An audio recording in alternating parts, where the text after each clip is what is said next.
Ibu mungkin kalau masih pada ingat zaman saya kecil itu banyak sekali iklan makan beras sehat, pokoknya harus makan beras. Ingat nggak sih Bapak Ibu?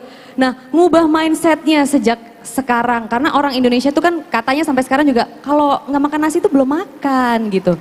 Bagaimana caranya bisa mengubah mindset itu bahwa ternyata produk-produk pangan lain seperti ubi talas itu juga enak dibikin seperti ini nih. Mungkin tadi sudah ada yang nyobain ya Bapak Ibu. Gimana tuh Pak?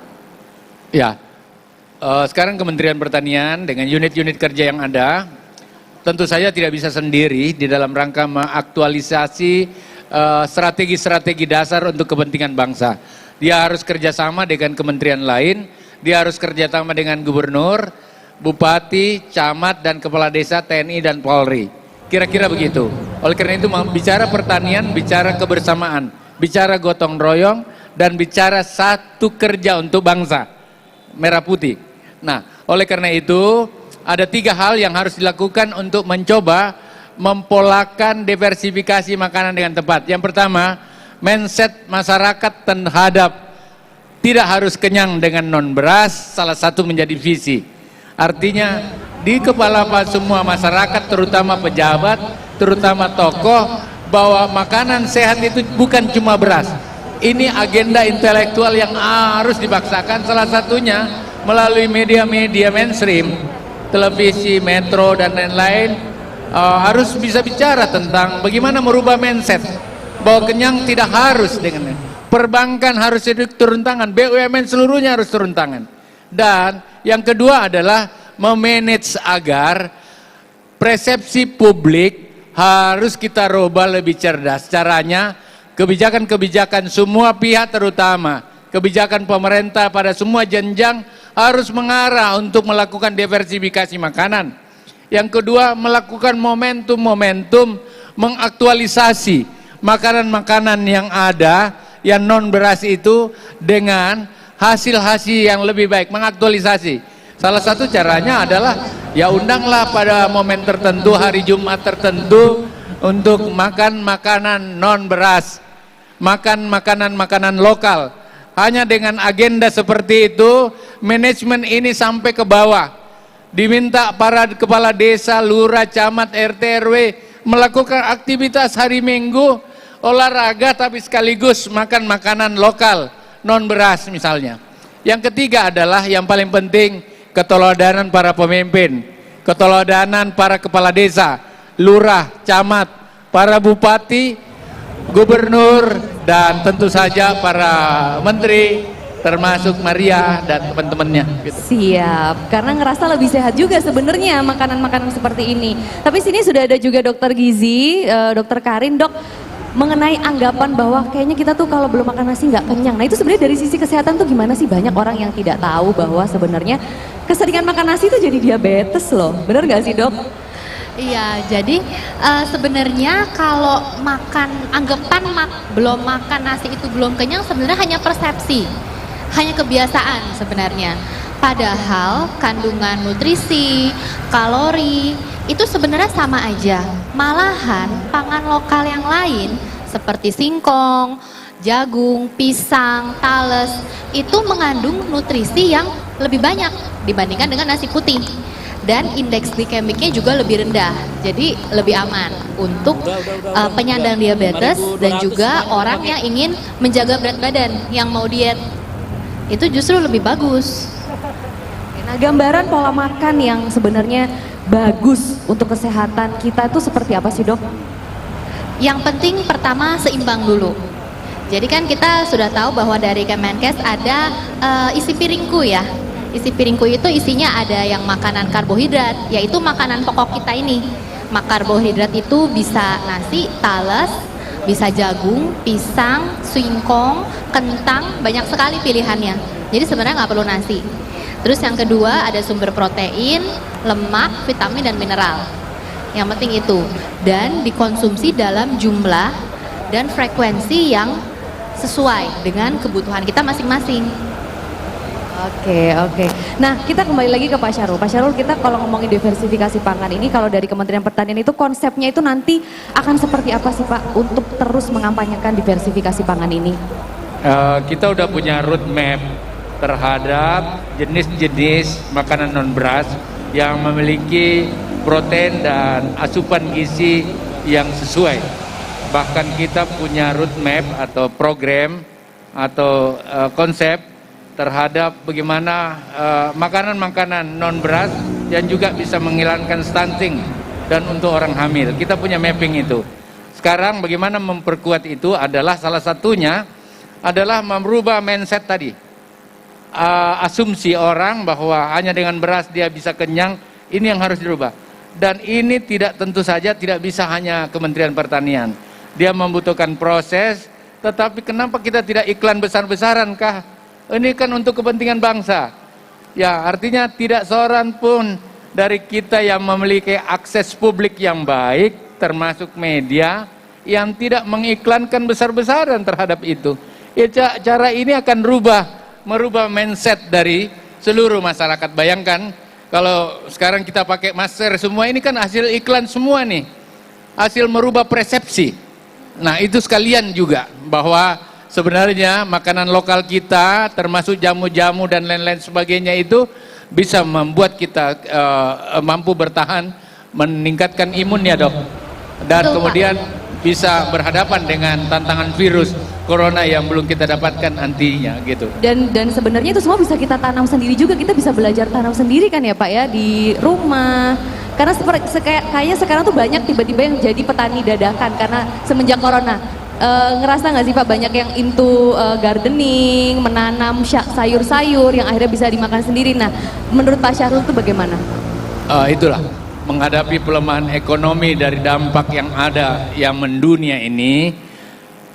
Jawaban yang paling pasti di sekitar kita, termasuk mereka yang kena PHK misalnya, yang nggak kena juga nggak apa-apa, adalah petani.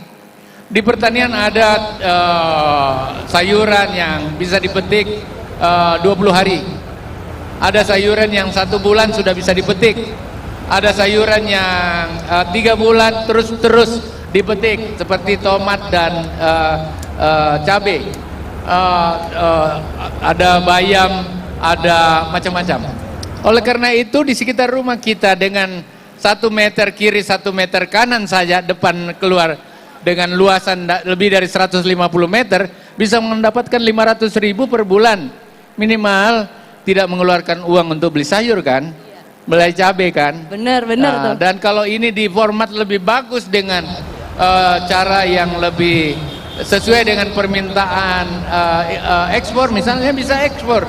Contohnya kita butuh 1 karung diisi jerami, diisi pasir yang bagus, dikasih pupuk, ditaruh di situ, disiram, kasih tancapin masuk bibit-bibit yang bagus, besok dia tumbuh menjadi ceri tomat, ceri bawang dan lain-lain sebagainya, yang hasilnya bisa kita ekspor lagi ke luar negeri. Wah itu keren loh sebenarnya. Keren. Banyak yang sudah bisa melakukannya gitu. Dan anak-anak milenial Maria, kemarin aku dari Semarang, kemarin aku dari Kabupaten Semarang, kemarin dari di Lembang. 500 meter persegi rumahnya, dia bisa dapat 80 juta per bulan. Wow, gimana tuh caranya? Coba mungkin bisa bagi tips, itu bisa bantu diversifikasi pangan juga kan Pak ya? Kamu harus kursus dulu sama saya khusus. Boleh nanti kursus susulan. Kemarin saya kembali dari Kabupaten Semarang, ada anak milenial 25 orang. Satu kelompok dengan luas lahan kurang lebih 9 hektar, tidak sampai 10 hektar. Hasilnya per bulan 200 juta. Hanya sayur. Pertanian ini begitu menjanjikan sebenarnya ya. 200 juta. Oke. Jadi itu sekarang ini saya akan meminta Pak Sekjen, Dirjen saya, Kepala Badan saya untuk mengkopi itu. Tidak ada provinsi yang tidak punya percontohan seperti itu Pak Sekjen. Ya. Gitu. Oke, luar biasa. Nah kalau gitu kan ngomong-ngomong tadi sudah Maria cerita. Mau Pak, maulah. Saya juga tertarik nih, karena banyak sekali teman-teman saya banyak generasi milenial yang mulai menanam di depan rumahnya, padahal mungkin dia kos-kosan atau apartemen kecil. Ternyata bisa gitu. Kamu tahu dampak dari corona itu, COVID ini? Betul. Komunikasi pasar internasional terbuka melalui online dan startup. Luar biasa. Anak-anak kita nggak perlu keluar. Iya. Contohnya di Kabupaten Semarang kemarin, Pak Bupati Semarang cuma lihat-lihat sebentar, Gubernur dia lihat sebentar, kita dan saya kira bagi perbankan inilah kesempatan memutar uang kita lebih kuat. Karena 2 tahun ke depan seluruh dunia butuhkan komoditas, komoditi pertanian dari negara tropis seperti kita, buah-buahan dan lain-lain. Pangan yang dibutuhkan itu ya sebenarnya. Nah, tapi Pak Syahrul tadi sudah bilang kalau sempat ke Semarang, dan saya tahu sebenarnya dari Oktober sejak Bapak dilantik itu Bapak udah ke berbagai pulau, keliling untuk melihat bagaimana pertanian kita. Yang saya tertarik untuk tahu paling favorit makanan apa Pak? Selain mungkin yang mainstream seperti nasi. Kan keliling-keliling pasti nyobain dong. Apa yang paling Bapak suka? Aku itu dikasih makan, kan saya sama dengan orang yang biasa gitu. Terbiasa makan nasi. Tapi suatu saat di sebuah daerah aku dikasih makan pisang dengan ikan kecil-kecil itu yang asin itu. Apa ya namanya itu? Di mana tuh Pak?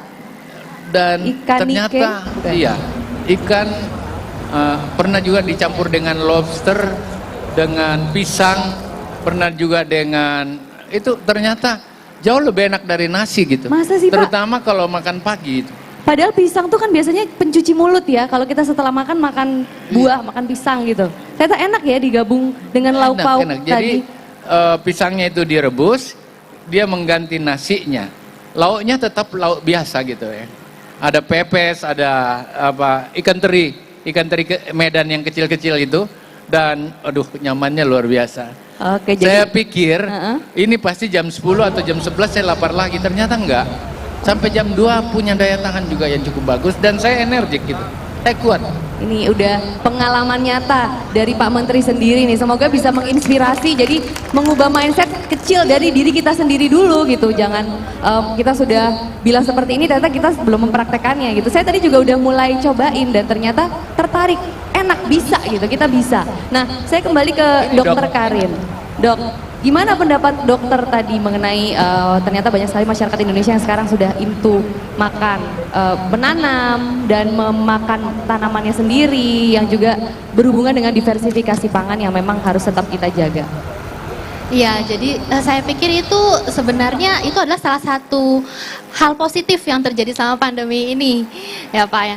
Jadi saya juga sendiri nanam di rumah. Jadi di halaman saya tanam kangkung, bayam, singkong. Jadi cabe sama itu apa namanya jeruk limau. Jadi kalau misalnya mau masak atau ada yang kurang, tinggal petik aja. Itu bagus karena sebenarnya pangan-pangan lokal kita ini itu kaya akan serat pangan. Jadi terutama seperti singkong, jagung, pisang, itu makanya tadi Pak Menteri rasanya lebih kenyangnya lebih lama karena seratnya lebih banyak dibandingkan dengan nasi. Jadi kalau seratnya lebih banyak, kita akan kenyangnya lebih lama. Akibatnya kita jadinya lebih nggak mau ngemil dan mengurangi lapar mata. Walaupun nanti kita makan, kita nggak akan terlalu kalap. Makannya rasanya kalau lapar banget kan kita makannya banyak ya. Nah ini enggak, jadi kita akan lebih nyaman. Dan juga ini bisa bermanfaat untuk yang punya kolesterol dan diabetes. Jadi serat itu bisa menurunkan, mencegah penyerapan kolesterol dan gula. Jadi nggak diserap, jadinya lebih stabil kadar kolesterol dan gula darahnya. Jadi sebenarnya manfaatnya banyak banget sih kalau nanam sendiri. Boleh dipetakan juga dok, mungkin yang makanan-makanan selain beras begitu yang manfaatnya, kalau tadi sudah menyinggung pisang. Sebenarnya apalagi sih, dan sebenarnya benefit buat kita tuh apa? Misalnya kalau ubi, oh benefitnya tuh kita jadi lebih apa gitu. Mungkin supaya yang mendengarkan ini bisa lebih tertarik untuk bisa mengubah mindsetnya, nggak makan nasi, nggak makan beras kalau pengen kenyang gitu. Iya, tadi juga makanan favoritnya Pak Syahrul juga pisang itu tinggi potasium atau kalium. Itu tuh kalium itu bisa menurunkan tekanan darah tinggi. Jadi sebenarnya manfaatnya banyak banget, bisa untuk kolesterol, gula darah. Itu iya lebih kuat, lebih sehat dan mengandung juga vitamin C. Kan kalau sekarang itu COVID ini kan kita dianjurkan untuk mengonsumsi makanan yang mengandung vitamin C karena berpengaruh untuk imunitas. Oke, nah sedikit closing statement begitu dari dokter untuk lebih mengampanyekan untuk makan pangan lokal dan juga menjaga diversifikasi pangan kita yang ada di Indonesia. Silahkan dok. Ya, jadi makan itu tidak hanya untuk kenyang, tapi supaya sehat. Dengan sehat, kita harus bisa mengonsumsi makanan dengan diversifikasi pangan, karena beragam nutrisi itu lebih sehat dibandingkan hanya dengan nasi saja. Kalau yang pangan lokal kita juga nutrisinya lebih baik, indeks glikemik lebih rendah, dan kaya akan serat. Oke, terima kasih Dokter Karin. Terakhir saya beri kesempatan kepada Pak Menteri di sini. Pak, silakan mungkin untuk lebih mengglorifikasikan diversifikasi pangan ini dengan indah, bahagia, sehat, kenyang dengan pangan lokal kita. Silakan. Kamu udah ngomong, aku udah mau ngomong gitu. Intinya Maria, negara ini negara yang dikurniai Tuhan dengan given yang luar biasa. Matahari kita terus bersinar, angin kita terus bertiup, di mana-mana ada air, kita punya pantai yang banyak, kita punya dataran rendah, kita punya bukit, kita punya gunung-gunung. Kalau gitu negara ini sangat kaya. Jumlah penduduknya juga sangat besar.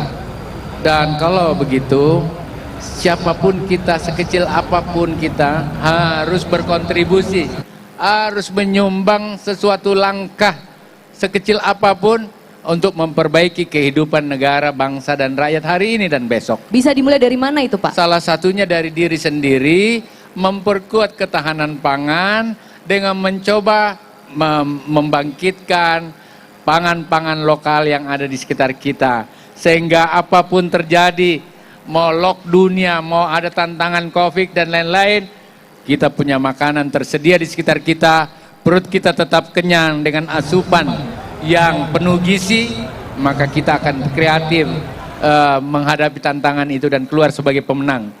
Ya, harus menjadi pemenang lah. Iya dong, setuju. Tetap sehat itu yang penting. Kita semua pasti akan bisa sama-sama menjadi pemenang untuk virus ini kalau kita memang masih tetap menerapkan protokol kesehatan dan menjaga daya tahan tubuh kita dengan makanan, iya kan? Iya, Itu iya, yang iya. paling penting. Terima kasih Pak Syahrul Yassin Limpo, Dokter Karin. Tepuk tangan untuk dua orang narasumber yang ada di sini. Saya tadi sudah mendapatkan kesimpulan dan juga pencerahan buat diri saya sendiri bahwa kayaknya mulai besok saya akan coba nih produk pangan lokal selain beras gitu. Sebenarnya saya juga sudah mengurangi makan nasi, sudah sangat mengurangi. Tapi ini produk pangan lokal bisa menjadi pilihan baru dan semoga tidak hanya saya di sini yang tergerak, tapi semua yang ada di sini dan akhirnya nanti pelan-pelan kita bisa menularkan kepada tetangga, sanak saudara dan akhirnya hampir seluruh masyarakat Indonesia bisa menerapkannya. Terima kasih, saya Maria Lizia Hasni untuk kebersamaannya. Terima kasih sekali dan juga terima kasih kepada yang sudah hadir. Ada pejabat eselon 1 dan 2 dari Kementerian Pertanian dan juga ada stakeholder dan juga para pimpinan BUMN yang hadir di sini. Tepuk tangan untuk kita semua. Saya Maria Lizia Hasni, terima kasih. Kita akan langsung melihat hiburan yang sudah disiapkan di sana. Semoga sehat selalu. Jaga kesehatan, take care, thank you. Oh, kita boleh foto dulu Pak, ternyata Pak. Tapi di bawah juga nggak apa-apa sih, kalau mau di bawah.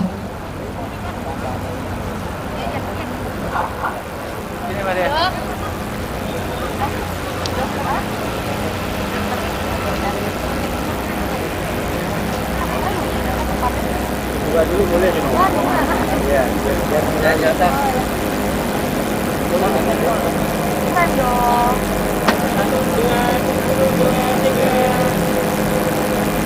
Ayo perbankan sini. Bang. Saya juga mau dong, Mbak Hanum. Ada di atas juga boleh. Di atas juga boleh, di atas. Di atas. Geser, Pak.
dan aman, biar tubuh kita sehat dan kuat. Ibu memang top.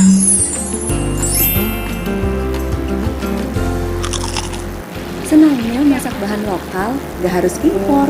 Hari ini, Ibu masak spesial buat kalian. Masak apa, Bu? Masak sarapan bergizi dan bahan-bahannya mudah didapat dari negeri kita sendiri. Wow. Apa ini, Bu? Ini namanya bubur pangan lokal, supaya kalian bisa sarapan enak dan kaya manfaat. Ada jagung, singkong, umbi-umbian, sayur, dan lauk-lauk. Tapi Bu, kok nggak ada sereal crunchy-nya? Siapa bilang? Ini ada jagung, Ibu sulap jadi emping jagung. Tinggal tuangin susu atau campur di bubur tadi. Ibu memang suka jual makanan. Iya, bisa menyolong jadi sarapan enak. Iya dong, sarapan harus beragam, bergisa seimbang dan aman, biar tubuh kita sehat dan Cek kuat. 1, 2, 3, cek.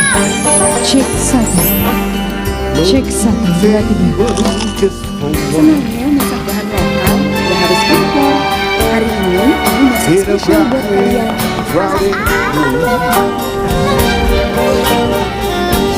Masak sarapan bergizi dan bahan-bahannya mudah didapat dari negeri kita sendiri.